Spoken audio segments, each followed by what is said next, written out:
Good evening, I'm Amna Nawaz. Jeff Bennett is away. On the NewsHour tonight, the U.S. strikes Iranian tankers in the Strait of Hormuz, once again raising questions about the ceasefire and the future of negotiations to end the war. The latest jobs report shows stronger than expected hiring despite economic strain from the war with Iran. The consumer is quite a paradox because they say they're feeling awful, and yet they continue to spend. And Virginia's Supreme Court strikes down a voter-approved referendum in the nationwide fight to redraw congressional districts.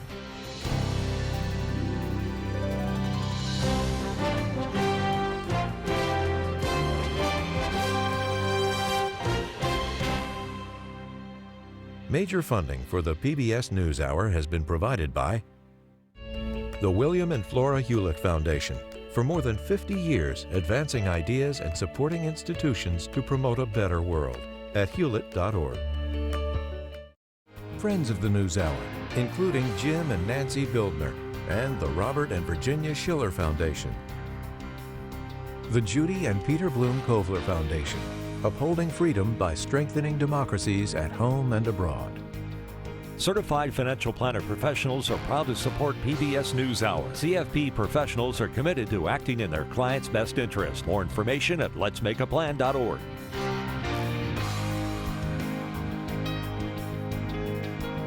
And with the ongoing support of these individuals and institutions.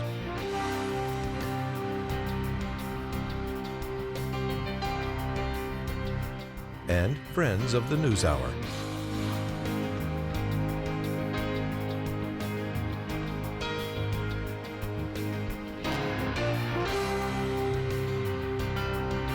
This program was made possible by the contributions to your PBS station from viewers like you. Thank you. Welcome to the NewsHour. As the U.S. and the world wait to hear if there will be diplomatic progress between the U.S. and Iran, U.S. fighter jets today fired on Iranian vessels in the Strait of Hormuz as part of the ongoing U.S. blockade. Meanwhile, Secretary of State Marco Rubio continued his visit to Rome, urging Europe to do more to reopen the strait. Nick Schifrin reports on the day's developments. In the Strait of Hormuz today, the moment an American fighter jet disabled an Iranian tanker by striking its smokestack. F-18 struck two empty Iranian tankers today, accusing them of trying to run the U.S. blockade to reach Iranian ports. In the strait, the U.S. and Iran are in a tug of war, and it's pulling at the ceasefire seams. Last night, Iran fired missiles at U.S. warships transiting the strait, as shown in this Iranian military video. In response, the U.S. says it struck Iranian small boats like these and targeted launch sites and Iranian military assets in at least 3 locations on shore. They trifled with us today. We blew them away. They trifled. I call that a trifle. Last night, after a driving tour of a drained Lincoln Memorial reflecting pool, the president once again threatened Iran if it didn't make a deal. If there's no ceasefire, you're not going to have to know. You're just going to have to look at one big glow coming out of Iran. And they better sign their agreement fast. But today, Iranian Foreign Minister Abbas Araghchi said threats like those make a deal less likely. He wrote, "Every time a diplomatic solution is on the table, the U.S. opts for a reckless military adventure. Iranians never bow to pressure, and diplomacy is always the victim." The ongoing diplomacy is over a memorandum of understanding that would open the Strait of Hormuz, cap Iran's nuclear program, and lift U.S. sanctions on Iran and unfreeze Iranian assets. We're expecting a response from them today at some point. Their system is still highly fractured and a bit dysfunctional as well, so that may be serving as an impediment. I hope it's a serious offer. Secretary of State Marco Rubio traveled to Rome to talk Iran and the transatlantic rift, sparked by initial European refusals to allow bases to be used for American attacks on Iran. One of the main reasons why the U.S. is in NATO is the ability to have forces deployed in Europe that we could project to other contingencies. And now that's no longer the case, at least when it comes to some NATO members. That's a problem, and it has to be examined. That examination peaked last week when President Trump announced he would withdraw at least 5,000 troops from Germany within the next year, in response to this comment by Chancellor Friedrich Merz. Da wird eine ganze Nation An gedemütigt. entire nation is being humiliated by the Iranian leadership, especially by these so-called revolutionary guards. Today, Rubio played nice for the cameras and released positive statements about his meetings. And Italian Foreign Minister Antonio Tajani appealed to a historic partnership. I'm convinced that Europe needs America, Italy needs America, but also the United States needs Europe and Italy. Europeans are developing a plan to help keep the Strait of Hormuz open, but only after the war ends. And today, some 1,600 ships in the strait are still stuck, waiting for any progress toward a deal. For the PBS News Hour, I'm Nick Schifrin.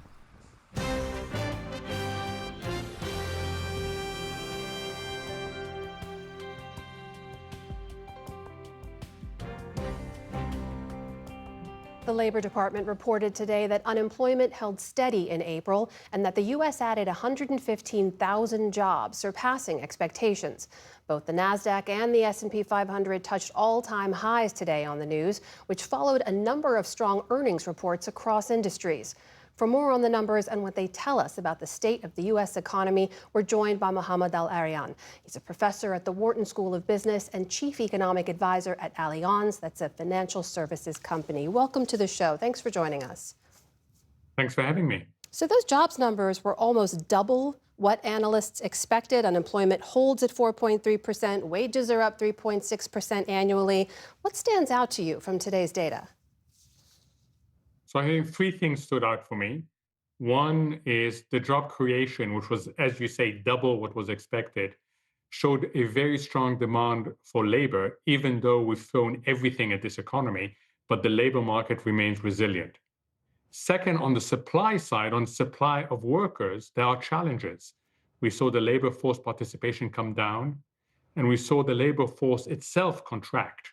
So there are challenges on the supply side, even though demand is strong. And finally, earnings. Average weekly earnings were lower than expected, and that speaks to a bigger reality, which we got confirmation for yesterday, which is the share of labor in national income continues to go down and is at record low levels. You mentioned despite everything we've thrown at this economy, and we should note, despite the war in Iran, despite energy prices surging, the tariff uncertainty, the U.S. stock markets have been breaking a number of records recently, right? They rose 10% in April alone. You did warn in a recent Financial Times piece that this can't go on forever. You wrote in part this: there is a geo-economic ceiling to even this market rally, and we'll get there if the war is not resolved. So, Mr. Al-Arian, that war is now more than 2 months on. The back and forth on whether it will end or not continues. Where is that ceiling, and when will we reach it? So this article was from earlier this week, and it does note this incredible decoupling of the markets from the geo-economic reality. Why is that happening? Three big reasons. One is dominance of tech. 5 companies account for half the gains in the stock market. So it's a very much a tech story. The second issue is that so far corporate earnings have held up, even though CEOs are warning of what's ahead. They're very worried about household budgets. And the third issue is the US is the cleanest dirty shirt, if you like. Compared to the rest of the world, we're doing better and we're attracting capital. Can this go on forever? No. If this war continues, if gas prices remain at these levels, if the divergences we're seeing within the population, Wall Street versus Main Street, high income versus low income, if they get worse, then I suspect the stock market will have difficulty decoupling from this geo-economic reality. Tell me more about that divergence, because another set of numbers we're looking at is the consumer sentiment report from the University of Michigan that came out today. That hit a record low. That's down nearly 8% from a year ago. Do you see any reason why those numbers would turn around for American consumers anytime soon? No, I mean, this is the second month of record low for consumer confidence. This time around, it's being driven by current conditions. Last month, it was being driven by expectations of future conditions. So that's quite an interesting change. And I suspect that has to do with gas prices. But the consumer is quite a paradox, because they say they're feeling awful, and yet they continue to spend. And the concern we have is that that cannot continue, especially among low-income households that are being hit really, really hard. And if you look at the details of the jobs report, what we started with, you'll see, for example, Black and Hispanic unemployment is getting worse, while Asians and white unemployment are staying as is or getting better. Black unemployment is now twice the level of white unemployment. So within an economy that looks good at the average, we are seeing major divergences that should be of concern. While we have you, I'd love to ask you about what will be now Jerome Powell's last week as Fed chair. It ends next week. We know President Trump has said repeatedly that he wants to cut interest rates. So if confirmed, I want to ask what you would expect to see from Mr. Trump's pick to now lead the Fed, that is Kevin Warsh. Will you expect him to push on that front to cut rates? So the market expects no cuts well into next year. Why? We've got a highly divided Fed. We've got both parts of the mandate, inflation and employment, of concern. So Kevin Warsh, when he comes in, he's not going to be able to force his authority immediately. I suspect we won't get a rate cut. And there's one more complication, is that Chair Powell isn't leaving the board of the Fed. He's doing something really unusual. He's stepping down as chair, but not leaving the board. If you put all these conditions together, this is a Fed that will basically stay where it is for most of this year, if not well into next year. Mohammad Al-Arian, thank you so much for your time. We really appreciate it. Thank you. My pleasure.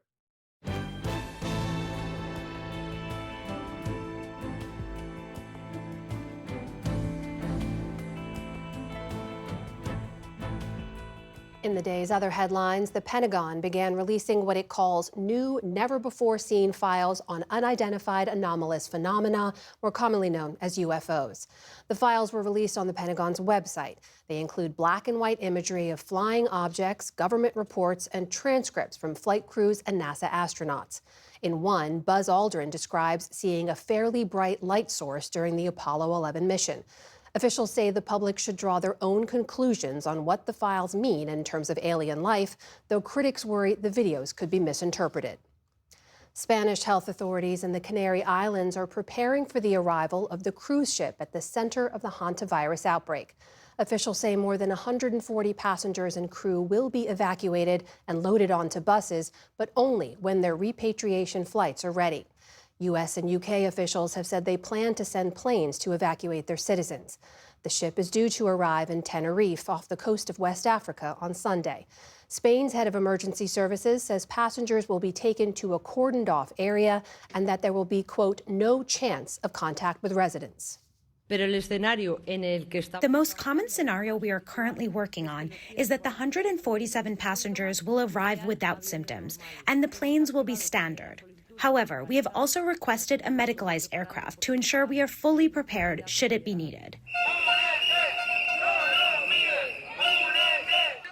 But dozens of port workers are protesting the ship's arrival. Some are worried about the spread of the virus, while others say the evacuation will disrupt their work at the port. Officials say none of those remaining on board are symptomatic. President Trump says Russia and Ukraine have agreed to a 3-day ceasefire at his request to allow for Russia's annual Victory Day celebrations this weekend.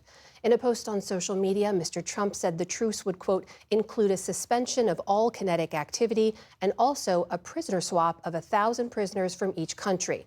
The Kremlin and Ukraine's president have both confirmed the agreement.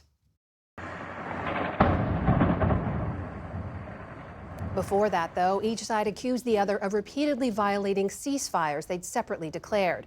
Russia released video today that it said showed Ukrainian strikes on a commercial aviation hub in Rostov-on-Don. In Florida today, a jury convicted 4 men of conspiracy in the assassination of Haitian President Jovenel Moïse in 2021. His death plunged the Caribbean nation into political turmoil, providing an opportunity for gangs to take increasing control of the country. The 4 conspirators were not accused of actually killing Moïse, but rather of plotting to replace him with their own leader in a bid to enrich themselves. They now face life in prison. At least 5 others have already pleaded guilty in the conspiracy and are now serving life sentences. ABC is accusing the Federal Communications Commission of violating its First Amendment rights. That follows the FCC opening an inquiry into the talk show The View over whether it violated federal rules to provide equal airtime to political candidates. In a filing today, the network says the FCC's actions, quote, threaten to upend decades of settled law and practice and chill critical protected speech. ABC's been a frequent target of the Trump administration, including over recent comments by comedian Jimmy Kimmel about First Lady Melania Trump. On Wall Street today, stocks posted decent gains following that reassuring jobs report.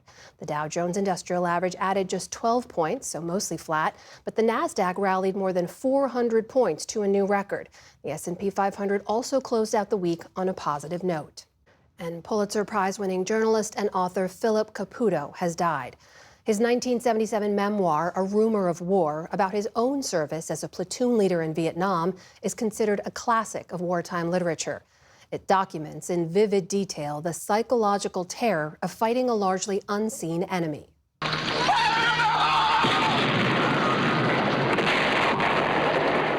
It was turned into a 2-part CBS miniseries and explored the erosion of ethics as soldiers, including his own, killed civilians with suspected Viet Cong ties.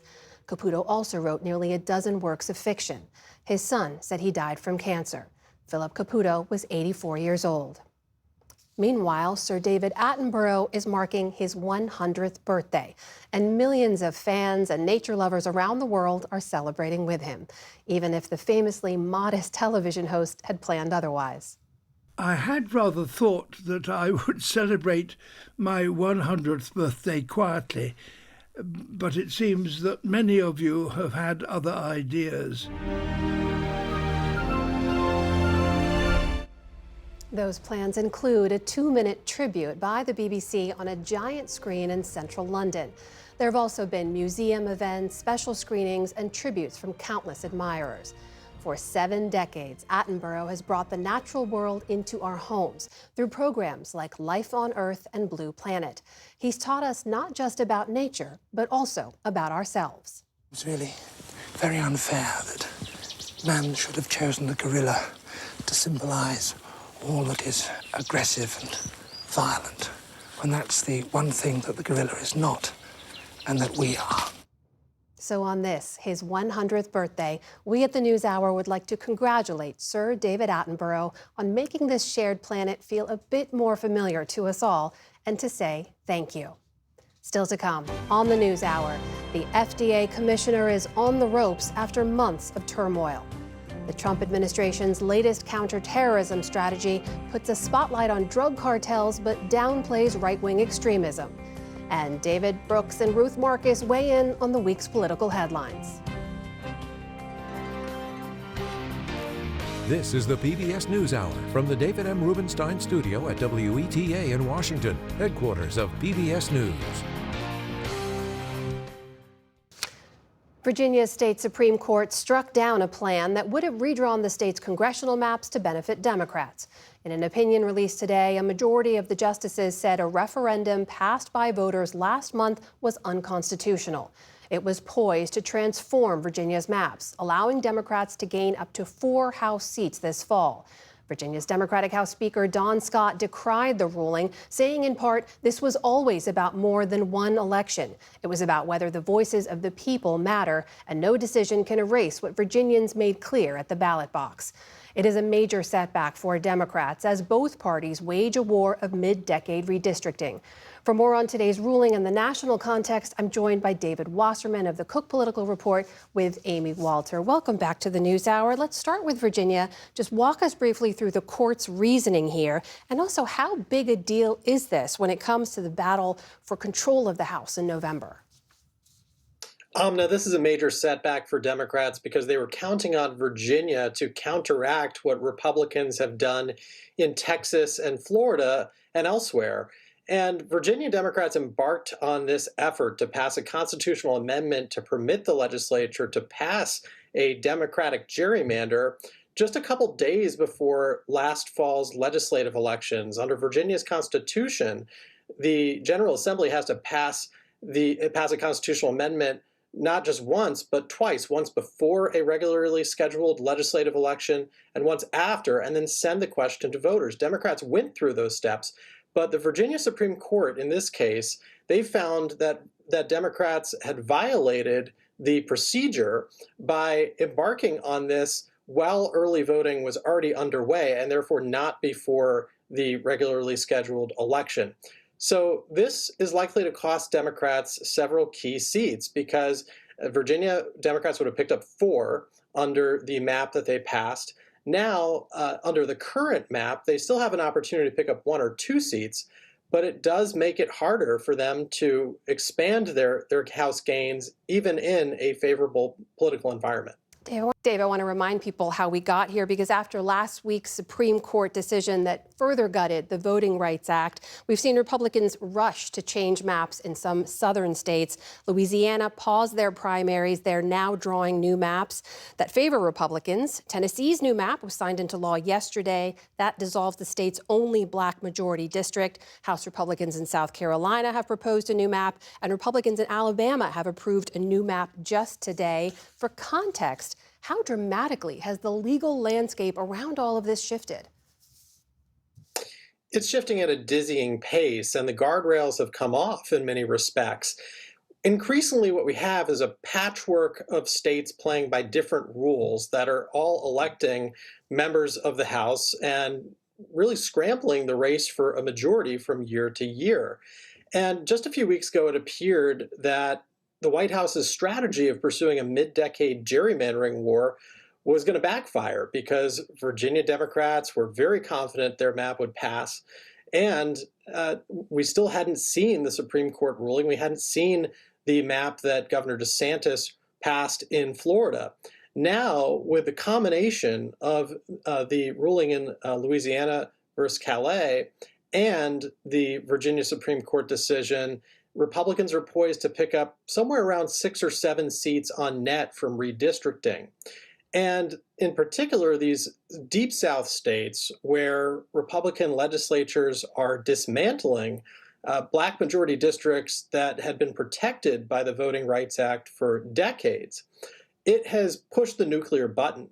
And we're likely to see in 2028 blue states respond by passing maximalist gerrymanders that use the rationale of Republicans targeting those black districts in the South to eliminate the remaining Republican seats in places like California, Illinois, New York. We are going to have a litigation palooza for the next couple of years where both the federal courts and state courts will have to determine whether there are any limits on what parties can draw to press their partisan advantage.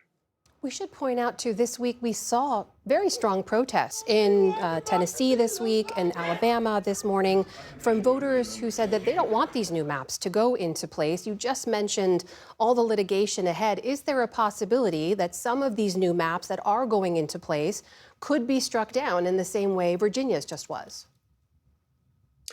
What we've found this cycle is there's always another plot twist. Just when we thought that things are settled, they're not. And so we can't rule out that that federal courts would intervene, particularly in places where Republicans are seeking to delay the election calendar to pursue these maximal gerrymanders. And so it's possible that the Purcell principle, which for years Republicans had relied on to preserve favorable maps, even when federal courts struck them down close to an election, it could work in Democrats' favor if federal courts were to say that, hey, it's too close to the election to change the rules. So far, that hasn't happened. And a ruling that invalidates Florida's map on the basis that it violates the state's constitutional prohibition on partisan gerrymandering is much less likely than it is in Virginia because 6 of the 7 members of the Florida Supreme Court are appointees of Governor DeSantis. So Republicans are still poised to come out ahead by a modest number of seats from redistricting, even though Democrats might still be favored to retake the House majority in 2026. All right, that is David Wasserman of the Cook Political Report with Amy Walter. Dave, thank you so much. Good to speak with you. Thanks, Amna.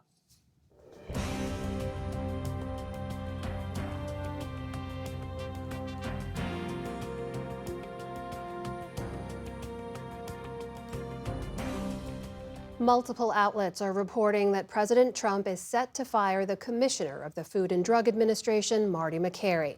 And while that hasn't happened at this hour, all of this comes after a tumultuous tenure since his installment as FDA head last year. Stephanie Sy has our look. Now, Dr. Makary, a Make America Healthy Again advocate, has faced broad criticism from the White House as well as pharmaceutical industry groups over his handling of the agency that oversees drug and vaccine approvals. He's also been accused of confusion at the agency and was recently the target of criticism from anti-abortion groups for not restricting access to mifepristone, a medication used for abortions. This has all raised a lot of questions about the turmoil and the political pressure within this agency. Liz White, who covers health policy at the Wall Street Journal, joins me now with more. Liz, a lot of media outlets are reporting this firing plan, but you broke the story. You've written about the criticism, the pressure Makary has been facing from different angles. In your reporting, are you seeing a sort of straw that broke the camel's back here, with the caveat, of course, that the president could still change his mind? Yeah, we know a lot of the frustration with Makary's leadership has been building over time.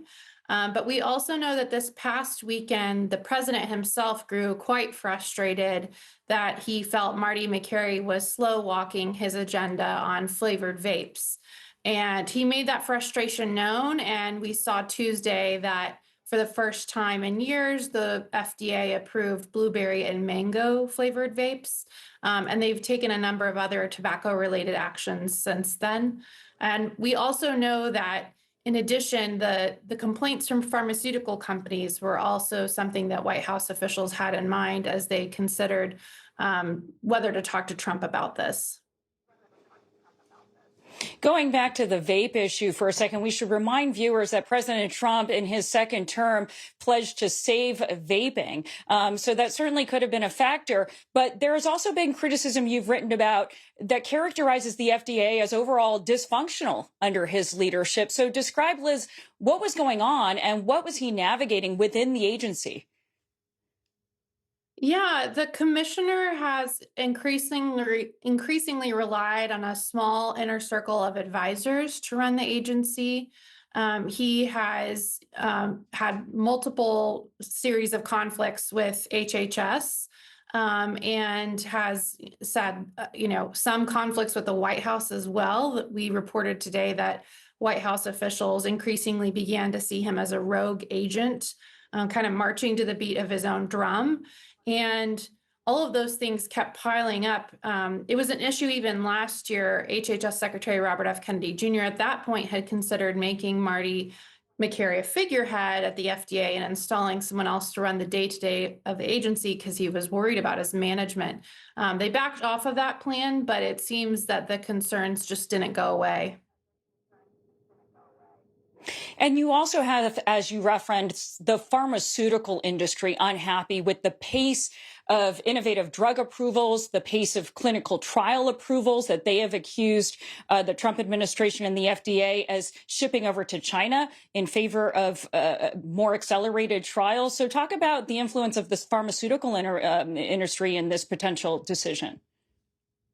Yeah, the commissioner has pledged to speed up a lot of those bureaucratic red tape things at the FDA. He talks a lot about that, actually. What some pharmaceutical companies, especially some smaller biotechs that have rare disease drugs, have been really upset about in recent weeks and months, though, is this series of regulatory U-turns where they feel like they got encouraging signs and green lights from the FDA, and thus they invested a lot more in their drug development programs, and then were met with, out of the blue, rejections or other negative things from the FDA that ended up costing them a lot of money.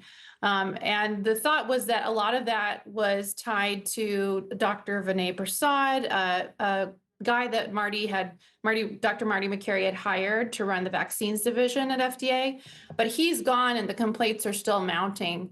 And so now those companies have started to complain about Dr. Marty Makary himself.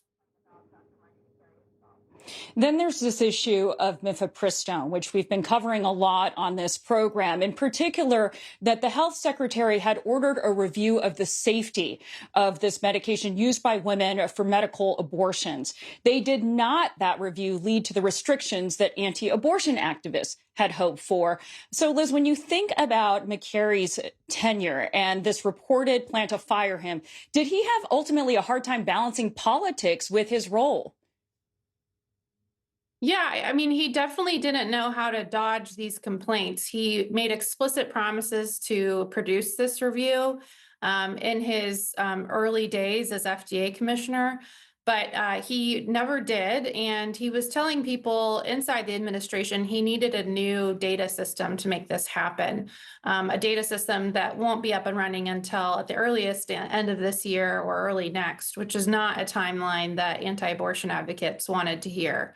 In addition, he approved a generic form of mifepristone, the abortion pill, and that really upset anti-abortion groups. He told people that he had to legally, but he told us, and we reported this, that he could have slow walked it and didn't. Finally, what can we expect next? Major changes at the FDA? Yes, we reported that the president signed off on a plan to fire Makary. Obviously, the president changes his mind. And so, we'd be looking to see if that gets announced in the coming days. The White House officials will need to land on an acting official to lead the agency. There are a couple names that have already been floated for that.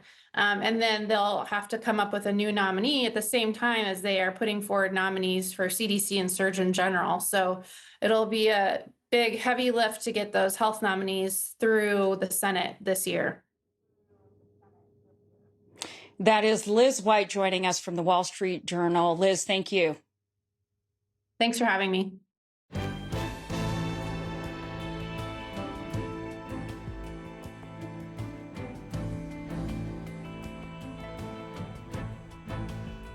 American counterterror officials are meeting today with officials from other allied nations to coordinate efforts against what the U.S. calls deadly threats from terror groups and non-state actors.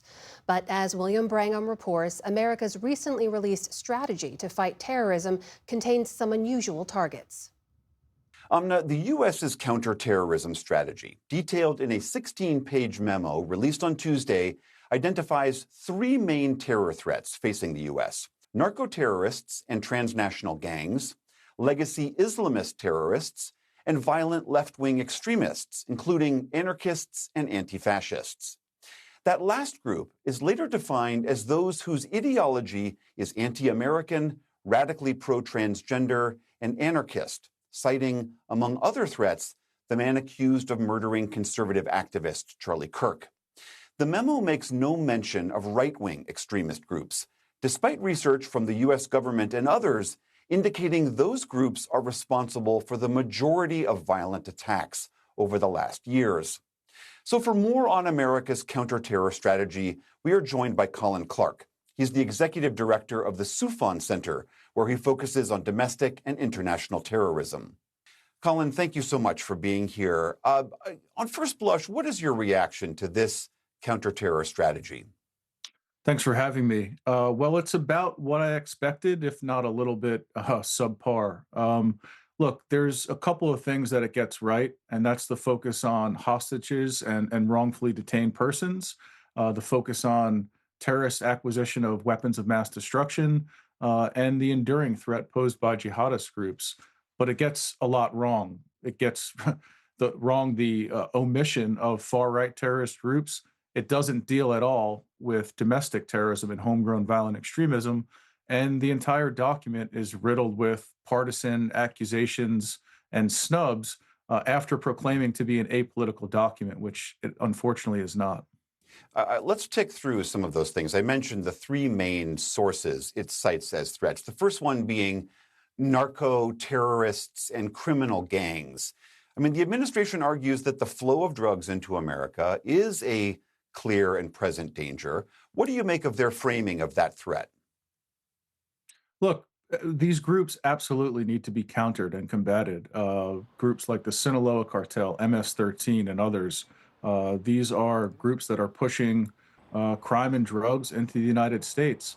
But they're not terrorist groups. They're motivated by profit, not by politics. And so traditionally, we've used law enforcement to deal with such groups. And so when you all of a sudden start painting every single non-state actor as a terrorist group, it muddles the picture. It confuses those that are forced to deal with this issue. And frankly, it takes resources away. We live in a world of finite resources now more than ever, and so for the money, personnel, and training and expertise that goes to dealing with these groups, you have less of that to deal with other serious threats. Second on that list is the threat of Islamic terrorists, and that still seems like a legitimate threat facing the U.S. What do you make of their strategy against those groups? Well, this document is not much of a strategy. It's actually more of a worldview. And so it's very descriptive in nature. It doesn't tell you exactly what the United States can and should do other than, a very kinetic approach.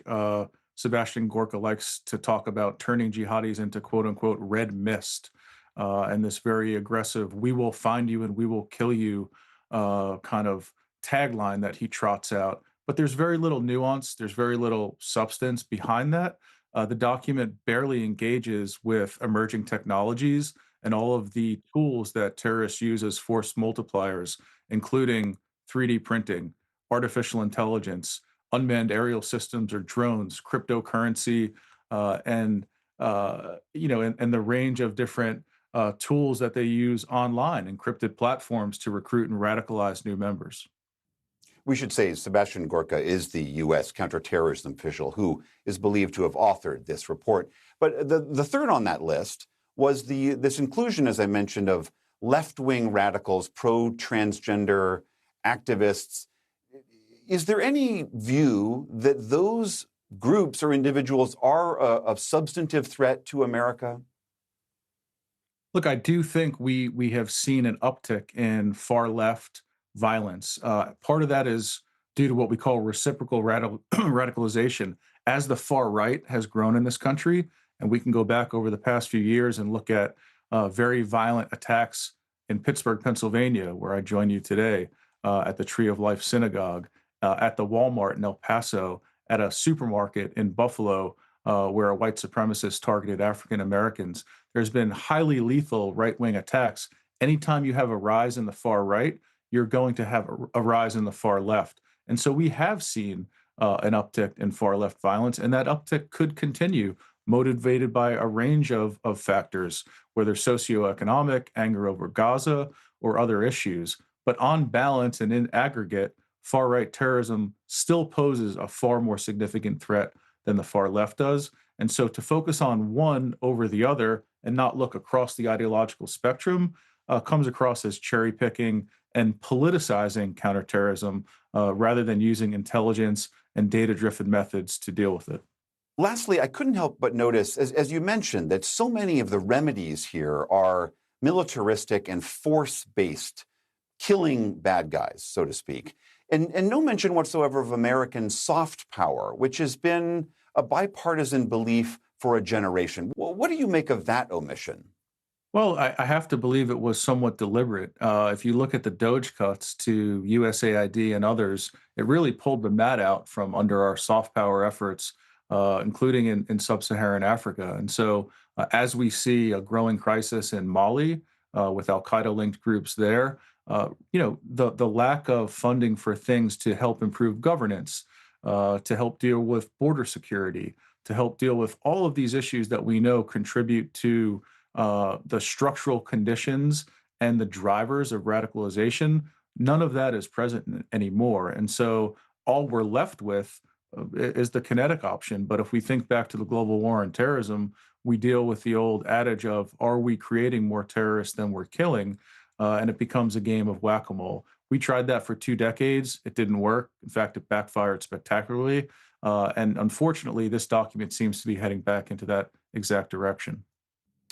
All right, that is Colin Clark of the Soufan Center. Colin, thank you so much for being here. Thank you.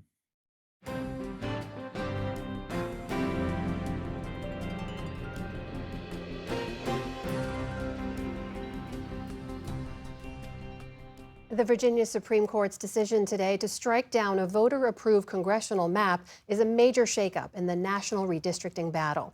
To discuss that and developments in the war with Iran, we turn now to Brooks and Marcus. That's The Atlantic's David Brooks and Ruth Marcus of The New Yorker. Jonathan Capehart is away. Great to see you both.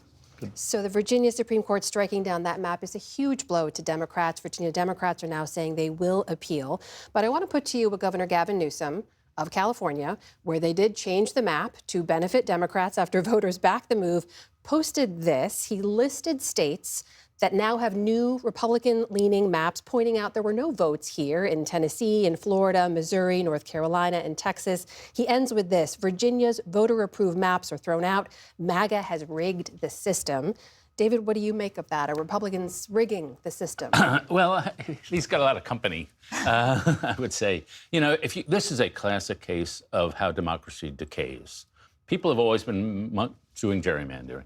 It started getting worse in the 2010s, 2020s, when you had states like North Carolina, Maryland, Illinois, Wisconsin, Pennsylvania. These had totally rigged maps. But the inhibition, and they were Democrat and Republican, the inhibition was you only did it on the census. It did it once every 10 years. So there was some constraint. Trump blew through that restraint. And now you can redistrict it whenever the hell you want to. And that's what Texas is. That's what Gavin Newsom did. Only honorable Indiana has restrained, but most of the others are doing it. And now we are stuck in a pseudo-democracy where voters, when voting for House candidates, do not, in most cases, have the actual power to throw out a party that's doing badly. And so that Democratic check is more or less gone. There are very few swing seats, so an election is not going to swing very far either way. And we're probably locked in, at least for the near future, with a 50-50 House, whoever happens to win control. And that itself is self-polarizing because the parties just stay unified and never cross lines when they got 51% or 49%. And so this is just how democracy ends. And what we need, Ruth, my constitutional lawyer, will tell us how we do this. We need some sort of constitutional amendment so this is taken out of the democratic process, like the Federal Reserve. Let somebody else do it. Let Jerome Powell come in and redistrict. But we can't live with this system. Ruth, how democracy ends. I thought I was going to be the gloomy one here, but I've been outdone. This was a terrible week for democracy, and I'm just going to add a few points to everything that David said, which I agree with. Number one, you mentioned Indiana. Indiana was the only state where Republicans stood up to the pressure to redistrict in the middle of the cycle. What happened in Indiana this week? Donald Trump financed and fueled the effort to throw the lawmakers, Republican lawmakers who bravely stood up. They lost their legislative seats. You said that Virginia's going to appeal. Good luck with that. This is the Virginia Supreme Court interpreting the Virginia Constitution. They might find some way to get into federal court, but they're not going to get out of it successfully. And so we are stuck in this terrible cycle. Nobody should feel good about what Virginia did. Nobody should feel good about what California did. But Texas went first. Texas went first at the urging of Donald Trump. And we have a situation, and it's crazy to ask Democratic states, which have tried to get the partisanship out of districting, to just sit on their hands while the system is being rigged by the other side. We've now unleashed this never-ending and constant now, as you say, because we don't wait for a new census cycle of retribution, and not just retribution, but assault on democracy, because the fundamental point of democracy is that voters get to decide who represents them, no longer. But to that point, can I just get you both to briefly weigh in on this idea, which is that some voters wanted this, right? In Virginia, voters wanted new maps. Does that make it different? No. They care about their party more than their country. They care about their party more than democracy. And that's why we take things sometimes out of the hands of voters. We don't want voters setting Federal Reserve setting interest rates because they'll not be responsible about it. That's no knock on other people. We do the same thing. I don't think you're being fair to the voters here. Okay. Because, look, voters in Virginia tried to institute a regime that took partisanship out of this. Voters in California tried to institute a regime that took partisanship out of this. But they were foiled and they were responding in kind, even though we don't like that. And so I would blame more than voters. I would blame the Supreme Court, not for what it did last week, which was terrible and it's the 1-2 punch of this redistricting effort that was going on, combined with being unleashed by the destruction of the Voting Rights Act last week. But even more than that, in 2019, when the Supreme Court said, oh, partisan redistricting, partisan gerrymandering, we don't like that. It's really terrible, but we're courts. We really can't handle it. Goodbye. Fair to say, I think a lot of litigation ahead. We're going to be talking about this a lot more. I do want to ask you both to weigh in on the latest when it comes to the Iran war. We saw the U.S. carrying out more strikes on Iranian vessels in the Strait of Hormuz, which remains largely closed. David, this war is now over 2 months old. We have no idea when it will end or how. Average gas prices are up to $4.50 national. Polling shows 6 in 10 Americans disapprove of the president's handling of the war. I know you've argued the war was worth it to unseat a hardline Iranian regime, but what should the president do now? Yeah, I would say I had skeptical hopefulness because the Iranian regime at the beginning of the war is truly evil. But we seem to have to learn this over and over again, that you can't win a war with air power alone. And to me, the most significant thing that I learned this week come from CIA report is an assessment that's floating around now that 70% of the Iranian missiles are still there, 70% of the launchers are still there. The Iranian regime is able to withstand the blockade for another 3 or 4 months before real pain hits. So the blunt fact is, whatever hopes one might have had for some sort of better Iran, this isn't working. And I started 3 or 4 weeks ago, decided we just got to call it a defeat and get out. And I think that's what the administration should do. Well, you know they're not going to call it a defeat. But look, voters do not like Donald Trump's war any more than they like Donald Trump's ballroom. But if I were advising him, which I never would be doing, except on PBS, I would tell him, number one, stop the bluster. When he goes from we're going to destroy civilization to it was just a love tap and back and forth and between these things, he just loses all credibility. With the American people and with the regime. And number two, he doesn't have to declare defeat. He just has to declare peace with honor, even though there's not much honor to be had here. The Iranian people are not going to be freer when this war is done with, or incursion or excursion or whatever euphemism you use. The regime is not going to be a better regime. It's actually going to be a more hardline regime than the one that we started with. And so the question is whether he can come up with something that at least looks like he's dealing with the nuclear program that he already told us he obliterated during the last war. Good luck with that. Let's turn now to the Vatican visit by Secretary of State Marco Rubio earlier this week. He was also in Rome today, of course, meeting with the Italian Prime Minister Giorgia Meloni, but he was dispatched to the Vatican, David, as you know, largely to try to smooth things over with Pope Leo, whom the president has attacked multiple times online. The fact that he was dispatched at all, what does that say to you? And do you think he achieved the smoothing over of relations? Well, it was better than J.D. Vance, who was telling the Pope he should learn something about theology. Be careful when you talk about theology. Yeah. So I think that comment probably meant J.D. was not going to go over there. And there's been a general shift, if one cares about these things, within Republicans in the focus groups that I've seen and read about, where when they're asked, who do you support for 2028, almost no hands go up for J.D. Vance, but Marco Rubio seems like a normal grown-up in the room. And it is true. If you had asked me in 2010, or I don't know, 2015, say, who are the 10 senators who are pretty good at being senators?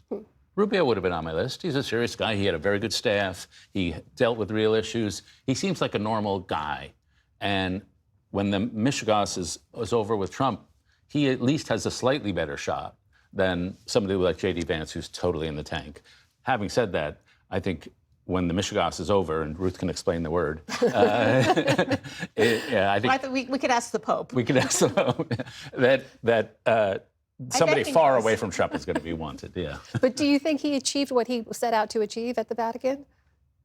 I think it's okay to see them. I mean, some of it was somewhat awkward, but I think it was okay. Yeah, it was better than where we were 2 weeks ago. Better than where we were 2 weeks ago. Well, he did kind of bring the Pope an odd gift. He brought him a crystal football, and the Pope said something like, "Wow, well, thank you, I guess." So it was along those lines. It could have been a mezuzah. That would have been bad. Well, we got to stop this, David.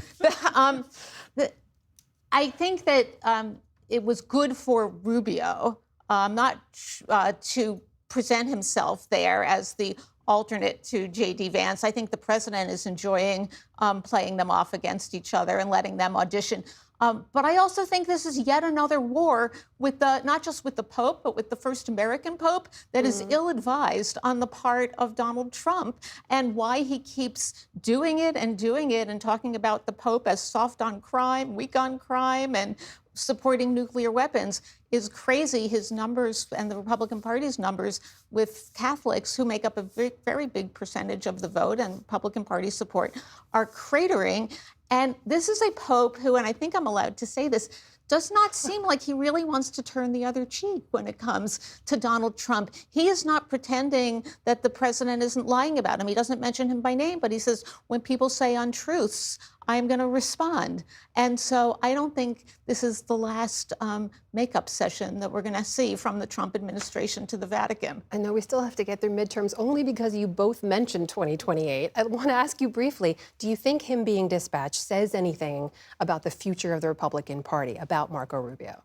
Yeah, he's the next logical choice. But I would say 2028 is going to be the era of the mother of all vibe shifts. I think it's going to be an era where Americans of all stripes and in all different ways say enough. And what we saw in England this week, we could see here where the Green Party and the Reform Party displaced the previous major parties. It won't work the same here because of our system, but that's a sign of a country saying enough. And we came up with the Rubio slogan tonight, which is less Michigas, which for anybody out there who doesn't know what it means craziness. We'll see if he chooses to adopt that or not. Ruth Marcus, David Brooks, thank you so much. Great to talk to you. Thank you.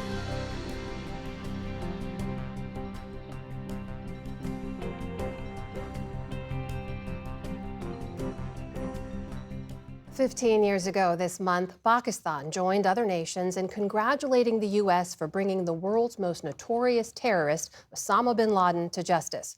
But behind the veneer of their public praise, Pakistani officials were furious with the Obama administration for not notifying them before the raid.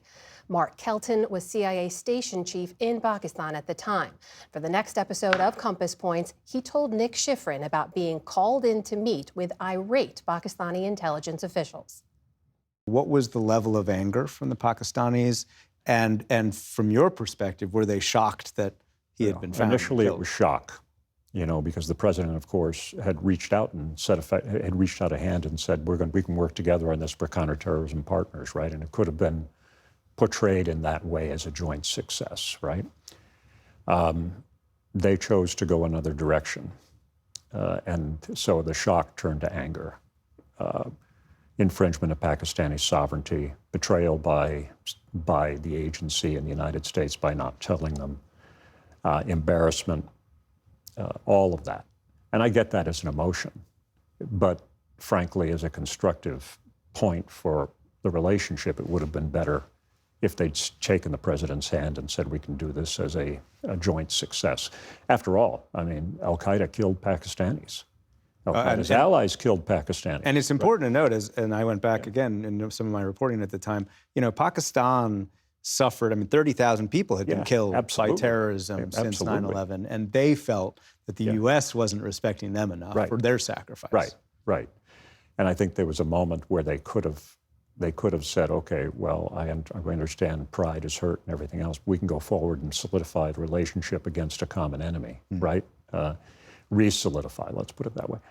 But they went in another direction, so anger. And you saw manifestations of that anger in multiple ways. And you can watch Compass Points this weekend here on PBS. Check your local listings. And right now on our YouTube channel or wherever you get your podcasts. Also this weekend here on PBS on Horizons, William Brangham talks to menopause specialists about what we're learning and what we still don't know about that phase of life. And tonight on Washington Week with The Atlantic, I'll be among the panelists joining moderator Jeffrey Goldberg for a look at the state of the U.S.-Iran ceasefire and the fallout from the recent exchange of missile strikes. And that is the NewsHour for tonight. I'm Amna Nawaz. On behalf of the entire NewsHour team, thank you for joining us and have a great weekend. Major funding for the PBS NewsHour has been provided by the ongoing support of these individuals and institutions, and friends of the NewsHour, including Kathy and Paul Anderson, and Camilla and George Smith. The Walton Family Foundation, working for solutions to protect water during climate change so people and nature can thrive together. Certified financial planner professionals are proud to support PBS NewsHour. CFP professionals are committed to acting in their clients' best interest. More information at letsmakeaplan.org.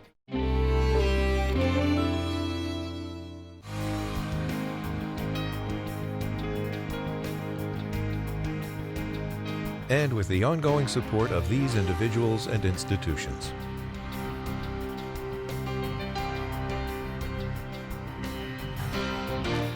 And friends of the NewsHour.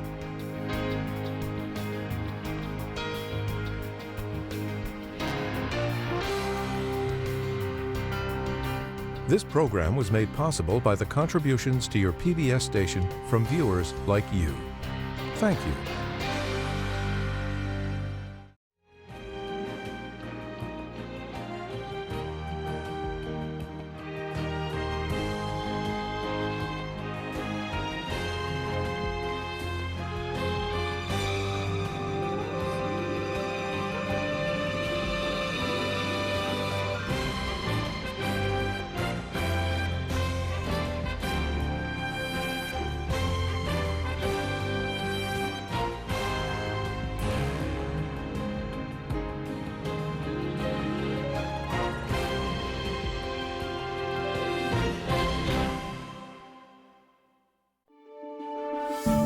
You're watching PBS.